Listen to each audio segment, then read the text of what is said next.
बिस्मिल्लाहिर्रहमानिर्रहीम।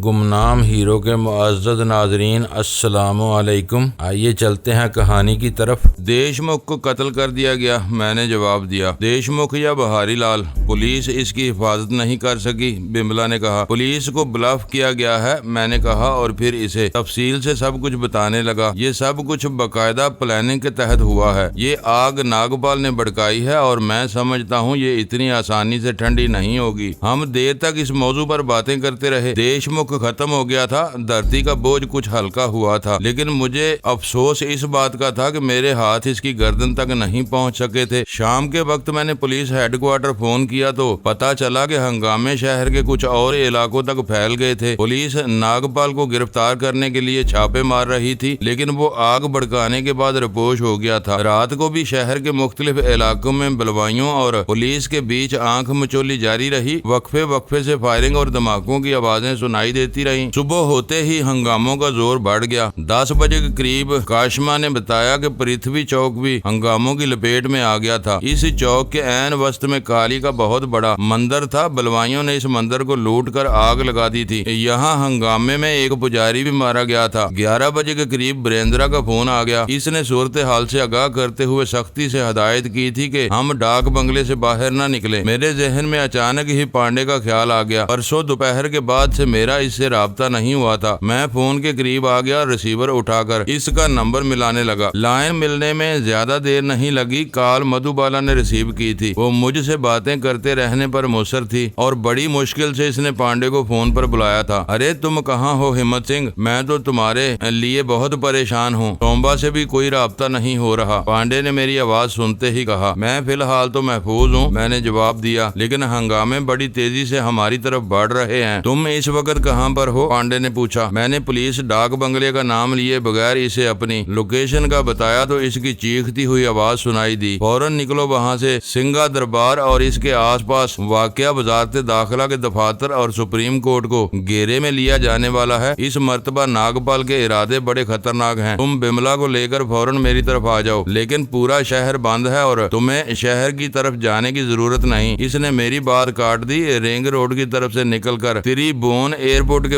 ऊपर से होते हुए तुम बोधनाथ की तरफ आ सकते हो। ये रास्ता लंबा जरूर है, लेकिन बिल्कुल महफूज है। तुम फौरन यहाँ पहुँचने की कोशिश करो और अभी बहुत सी बातें हैं जो टेलीफोन पर नहीं बता सकता। ठीक है, मैं कोशिश करता हूँ, मैंने जवाब दिया। अगर निकलने का मौका न मिला तो फोन कर दूंगा। मैंने रिसीवर रख दिया और बिमला से मशवरा करने लगा। इसे हंगामों से डर लग रहा था। इसे जब ये पता चला कि वो जगह शहर से बहुत दूर पहाड़ियों में महफूज मुकाम पर है तो वो फौरन ही जाने को तैयार हो गई। मैंने पुलिस हेडक्वार्टर फोन किया। इत्तेफाक से आजम वहाँ मौजूद था। पहले तो मैं इससे शहर के हालात के बारे में दरियाफ्त करता रहा। इसके कहने के मुताबिक सूरत हाल खासी तशवीशनाक थी। काठमांडू में भारतीय सफीर के बयान ने भी जलती पर तेल का काम किया था। इसने बाशगाफ अल्फाज में नेपाली सरकार को धमकी दी थी कि काठमांडू पुलिस के हाथों एक इंडियन MP के कत्ल पर भारत सरकार खामोश नहीं बैठेगी। नेपाल सरकार ने अगरचे भारतीय सफीर के इस बयान पर एहतजाज किया था और इस अमर की वजाहत भी कर दी थी कि देशमुख गैर कानूनी तौर पर इस मुल्क में दाखिल हुआ था। यहाँ इसकी सरगर्मियां भी मुजरमाना और गैर कानूनी थी और वो पुलिस के हाथों नहीं, एक झड़प के दौरान अपने ही गुंडों के हाथों मारा गया था। लेकिन भारत सरकार इस वजाहत से मुतमिन नहीं हुई थी और न ही नेपाल के एहतजाज को भी ज्यादा अहमियत दी थी। इसके बरक्स भारतीय मीडिया से इस वाक़े को खूब उछाला जा रहा था। सैटेलाइट चैनल्स पर भारतीय सियासतदानों के बयानात भी काठमांडू में इन हंगामों के फैलाव का बायस बन रहे थे।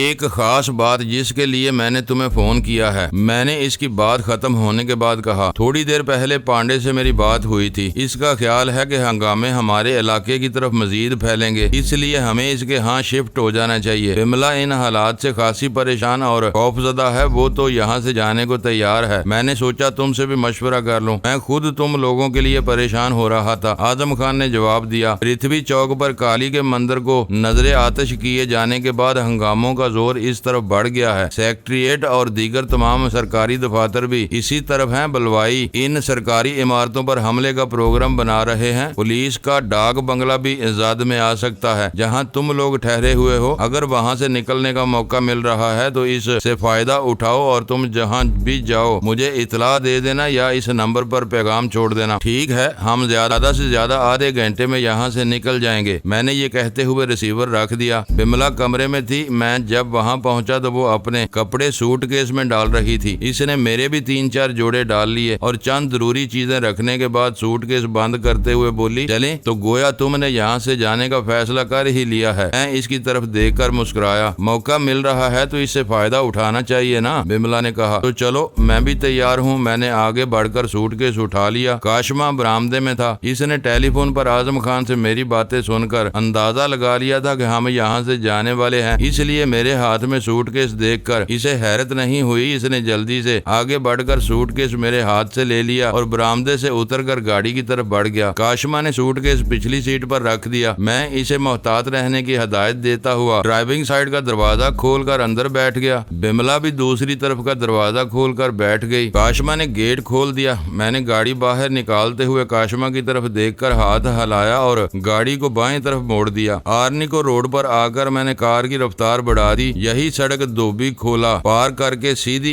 भगतापुर की तरफ चली गई थी, लेकिन हमें धोबी खोला तक जाने की जरूरत पेश नहीं आई। दरिया से पहले ही मैंने कार को बाएं तरफ वाले रास्ते पर मोड़ दिया। ये सड़क त्रिभुवन एयरपोर्ट के पिछली तरफ पहाड़ियों में बाल खाती हुई बोधनाथ और इससे आगे शुमाल में महादेव मंदिर की तरफ चली गई थी। ये वादी मीलों दूर तक फैली हुई थी और इसमें छोटी छोटी कई बस्तियां भी थी। दरियाए बागमती पार करके हम बाएं तरफ मुड़ गए और फिर बोधनाथ में हवेली की तरफ जाने वाला रास्ता तलाश करने में ज्यादा दुश्वारी पेश नहीं आई। ये रास्ता अगरचे बहुत तवील था लेकिन महफूज भी था। हमें किसी परेशानी का सामना नहीं करना पड़ा था। मैं रास्ते में बार बार बिमला की तरफ देखता रहा था। वो पूरे रास्ते खौफजदा सी रही, लेकिन जब मैंने हवेली के फाटक के सामने कार रोकी तो इसके चेहरे पर तमानियत सी आ गई। हारन के जवाब में फाटक में पहले एक छोटी सी खिड़की खुली, फिर पूरा फाटक खुल गया और मैं गाड़ी को अंदर लेता चला गया। पांडे और मधुबाला हमारे इस्तकबाल के लिए बरामदे में मौजूद थे। मधुबाला ने भी गर्मजोशी से हम दोनों से हाथ मिलाया था। हस्बे मामूल इसके बदन पर मुख्तसर लिबास था। मुझे वो वक्त याद आया जब जयपुर में बिमला से मेरी नई नई मुलाकात हुई थी। वो भी इसी तरह मुख्तसर लिबास पहना करती थी और बहुत अरसे बाद इसमें ये तब्दीली आई थी कि वो ढंग का लिबास पहनने लगी थी। मधुबाला के दिमाग की भी शायद कोई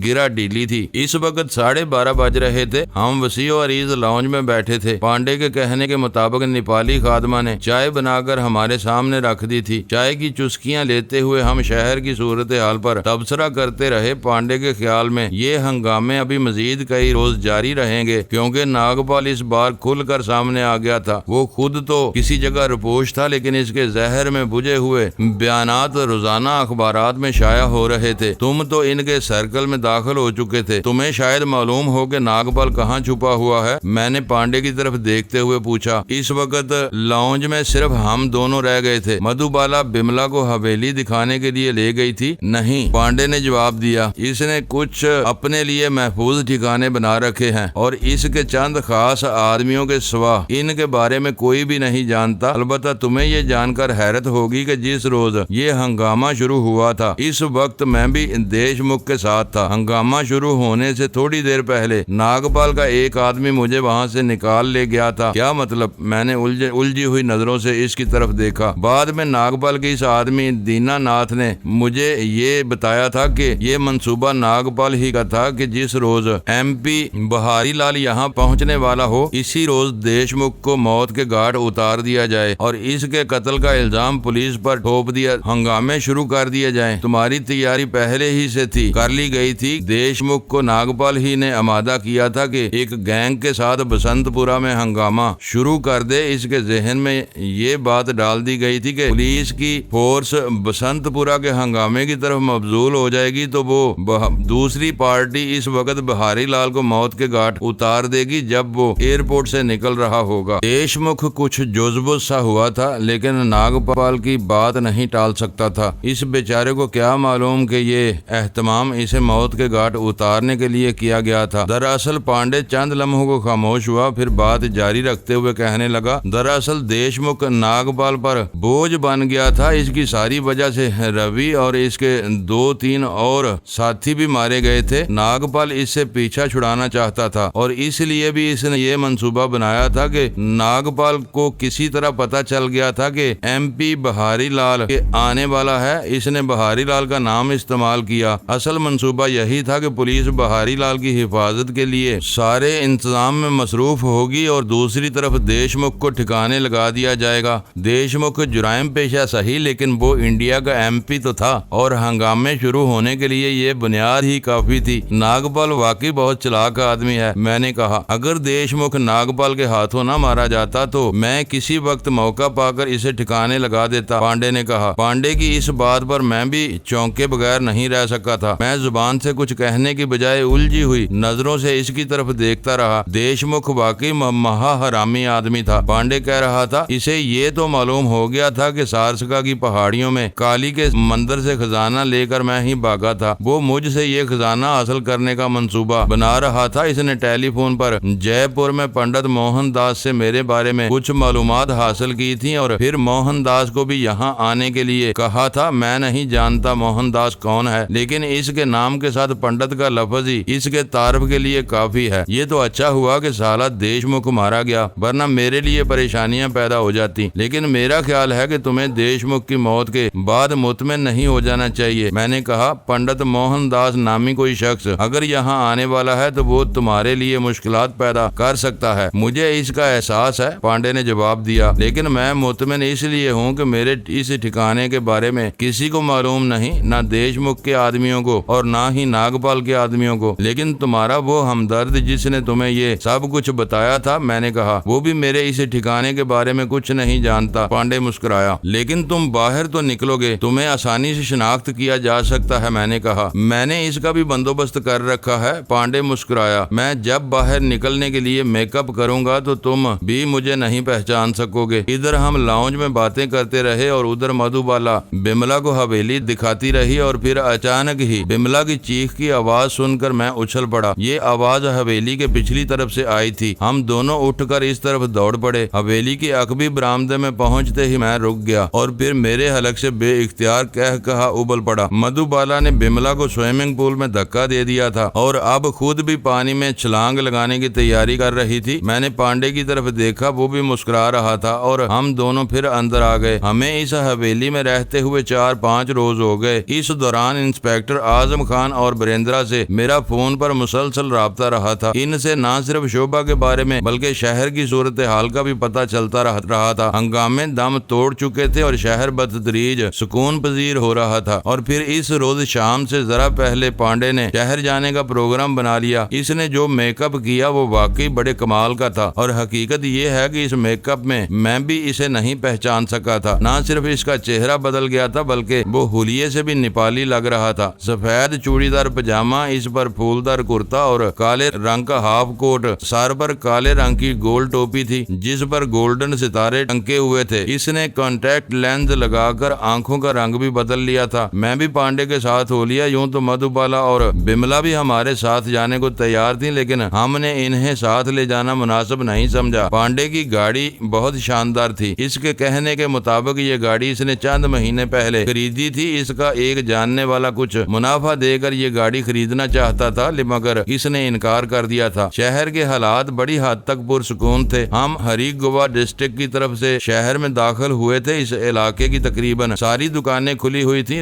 रेस्टोरेंट भी आबाद थे। सड़कों पर लोगों की आमदोरफ्त भी थी, लेकिन फजा में टेंशन भी महसूस की जा सकती थी। इस वक्त सूरज गुरूब होने में तकरीबन आधा घंटा बाकी था। पांडे ने हैतीसार रोड से आगे लाल दरबार के करीब याग एंड हैती होटल के सामने गाड़ी रोक ली। ये एक बड़ा रिहायशी होटल था। इसका अपना एक पार्किंग लॉट भी था, लेकिन पांडे ने गाड़ी बाहर ही रोकी थी। मुझे गाड़ी में बैठे रहने का इशारा करके वो खुद नीचे उतरकर 90 तुले कदम उठाता हुआ होटल में दाखिल हो गया। वो चंद मिनट बाद वापस आया तो इसके साथ एक और आदमी भी था, वो भी नेपाली लिबास में था। वो दोनों कार की पिछली सीट पर बैठ गए और मैं भी अपनी सीट पर इस तरफ घूम गया। वो दीनानाथ था, पांडे का वही दोस्त या मुखबर जिसने इसे देशमुख के बारे में खबरदार किया था और बाद में भी नागपाल के बारे में टेलीफोन पर इसे इतलात फराहम करता रहा। मुझे याद आ गया कि सहपहर 4 बजे के करीब भी पांडे टेलीफोन पर इसी से बातें करता रहा था। फोन पर बात नहीं हो सकती थी। अब जरा तफसील से बताओ वो कौन लोग हैं और कहाँ ठहरे हुए हैं? पांडे ने इसके चेहरे पर नजरें जमाते हुए पूछा। वो 3 आदमी हैं, दीनानाथ ने जवाब दिया, लेकिन नागपाल से मुलाकात के लिए एक ही आदमी आया था जिसने अपना नाम दीन दयाल बताया था। नागपाल कहाँ है? पांडे ने इसे से टोक दिया। नारा देवी रोड वाली बिल्डिंग में दीनानाथ ने जवाब दिया। दीनदयाल को नागदयाल ही का एक करीबी आदमी लेकर आया था। दीनदयाल ने नागपाल को पेशकश की थी कि अगर वो तुम्हें पकड़कर इसके हवाले कर दे तो वो मंदिर से लूटी हुई दौलत का आधा हिस्सा इसे दे देगा। वो चंद लम्हों को खामोश हुआ, फिर कहने लगा, दीनदयाल जब वहाँ से रुखसत हुआ तो मैंने इसका पीछा शुरू कर दिया। वो क्लॉक टावर के करीब एक 3rd क्लास होटल में ठहरा हुआ है। इसके साथ 2 आदमी और भी हैं। मैं नागपाल के बारे में सुनना चाहता हूँ। इसने दीनदयाल को क्या जवाब दिया था? पांडे ने पूछा। इसका जवाब वाज़ेह नहीं था। इसने दीनदयाल को इंतजार करने को कहा था, दीनानाथ ने जवाब दिया। इनकी मुलाकात कब हुई थी? पांडे ने पूछा। कल रात को, दीनानाथ ने जवाब दिया। दीनदयाल ने कहा था कि वो देशमुख की तरफ से इतला मिलने पर यहाँ आए हैं। मैं तो तुम्हें कल रात ही बताना चाहता था, मगर मेरे पास तो तुम्हारा फोन नंबर भी नहीं है। मैं तुमसे राब्ते में रहूंगा, पांडे ने कहा। पिछली सीट से उतरकर ड्राइविंग सीट पर आ गया। इसने डैशबोर्ड का खाना खोलकर बड़ी मालियत के चंद नोट निकालकर दीनानाथ के हाथ में थमा दिए। ये मालूम होना बहुत जरूरी है कि वो लोगों में क्या डील होती है। मैं कल सुबह तुम्हें फोन करूंगा। दीनानाथ ने नोट जेब में ठोंसने और कार से उतरकर पांडे ने इंजन स्टार्ट करके गाड़ी आगे बढ़ा दी। मैं गाड़ी के बाहर की तरफ लगे हुए साइड मिरर को देखता रहा। मैं दीनानाथ का अक्स नजर आ रहा था। वो फुटपाथ पर खड़ा गाड़ी की तरफ देख रहा था। गाड़ी एक मोड़ घूमकर कांति पाथ की तरफ निकल गई। मुझे ये शख्स बिल्कुल पसंद नहीं आया था और जब मैंने अपनी नापसंदीदगी का इजहार किया तो पांडे के होंठों पर खफीफ सी मुस्कुराहट आ गई। मेरा पुलिस का 20 साल का तजर्बा है, वो बोला। मैं इंसान के चेहरे को देखकर इसके अंदर तक झांक लेता हूँ। दीनानाथ के बारे में मैं दावे से कह सकता हूँ कि ये मुझे धोखा नहीं देगा। बाज औकात चेहरे धोखा भी दे जाते हैं। बहरहाल यहाँ तुम्हारी मुलाकात शायद पहले से तय थी,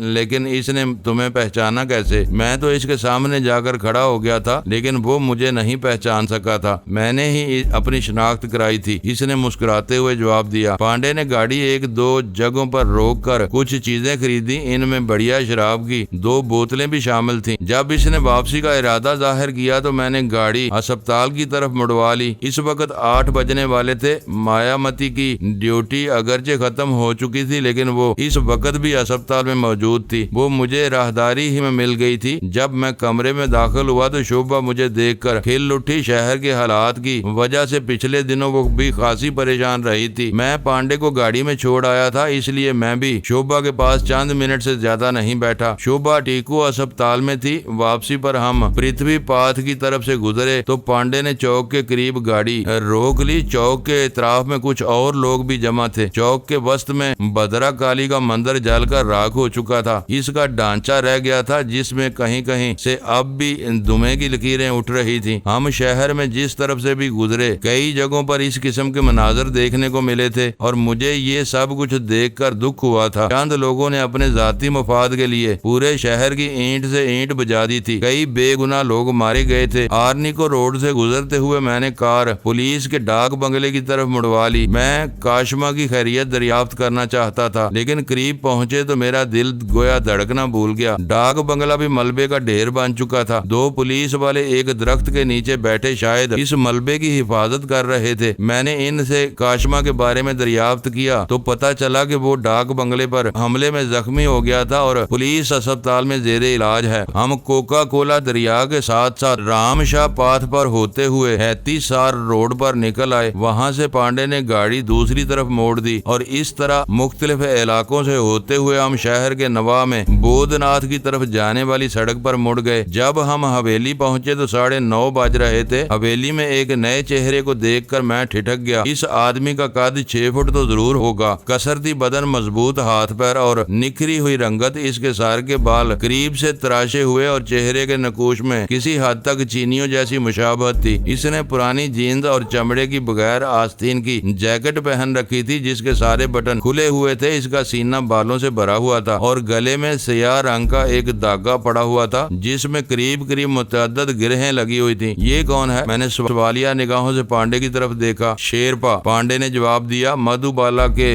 बाप का मुलाजिम है, कभी कभी यहाँ आ जाता है। हम कार से उतरकर बरामदे में आ गए। शेरपा ने हम दोनों को सलाम किया और हमारे लिए अंदर जाने के लिए दरवाजा खोला। इसका अंदाज फिदबियाना था। इससे मैंने फौरन ही अंदाजा लगा लिया कि वो बड़ा नस्ता लीक और खिदमत गुजार किस्म का आदमी है। मधुबाला और बिमला कमरे में थी। आवाज सुनकर वो भी लॉन्ज में आ गई। नेपाली मुलाजमा ने बताया कि खाना तैयार हो चुका है। पांडे ने इस बात में सर हिला दिया और नेपाली मुलाजमा मेज पर खाना लगाने लगी। शेरपा भी इसकी मदद कर रहा था। जब मैं अस्पताल में दाखिल था और बाद में भी मायामती के साथ रह रहा था तो वो मुझे नेपाल के बारे में दिलचस्प बातें बताती रहती थी। इसने मुझे शेरपा कबीले के बारे में भी बताया था। नेपाल की 12 मिलियन आबादी में शेरपा कबाइलियों की तादाद चंद हजार से ज्यादा नहीं थी और ये नस्ल रफ्ता रफ्ता खत्म होती जा रही थी। छोटी छोटी टुकड़ियों में बिखरे हुए शेरपा कबाइल नेपाल के बुलंद बर्फपोश पहाड़ों पर आबाद हैं। सर्दियों के मौसम में भी ये लोग सतह समंदर से कम 12,500-13 हजार फुट की बुलंदी पर रहते हैं और गर्मियों के मौसम में ये लोग नकल मकानी करके 16-17 हजार फुट की बुलंदी तक चले जाते हैं। ये लोग बहुत मेहनती और जफाकश होते हैं। इन खतरनाक पहाड़ी रास्तों पर जहाँ एक आम आदमी कदम रखने का तस्वर भी नहीं कर सकता, ये शेरपा कबाइल बेखौफो खतर बंदरों की तरह उछलते कूदते चले जाते हैं। 1953 में सर एडमंड हिलरी ने 29,028 फुट बुलंद माउंट एवरेस्ट की चोटी को सर किया तो इसके साथ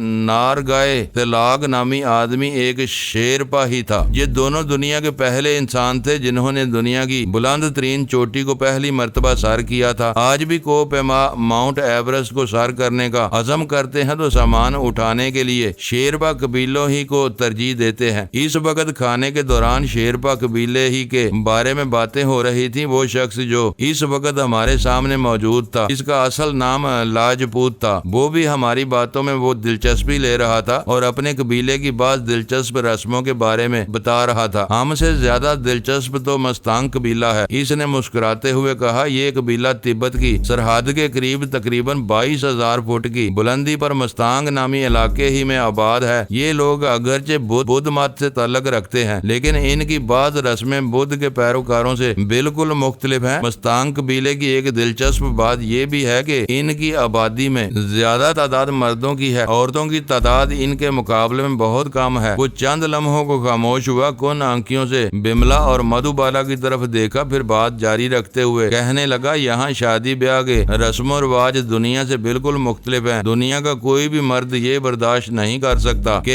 इसकी औरत किसी दूसरे मर्द के साथ रात गुजारे, लेकिन मस्तांग कबीले की औरतें 2-2, 3-3 और बाज़ औकात 4-4 शादियां करती हैं। मुअज़्ज़ज़ नाज़रीन, लाइक करें, शेयर करें और कमेंट्स बॉक्स में पाक आर्मी जिंदाबाद, पाकिस्तान पाइंदाबाद का नारा ज़रूर दर्ज करके अपने मुल्क पर फ़ख्र करें और पाकिस्तान की बुनियादें मजबूत करने में अपना किरदार अदा करें। वीडियो देखने का शुक्रिया।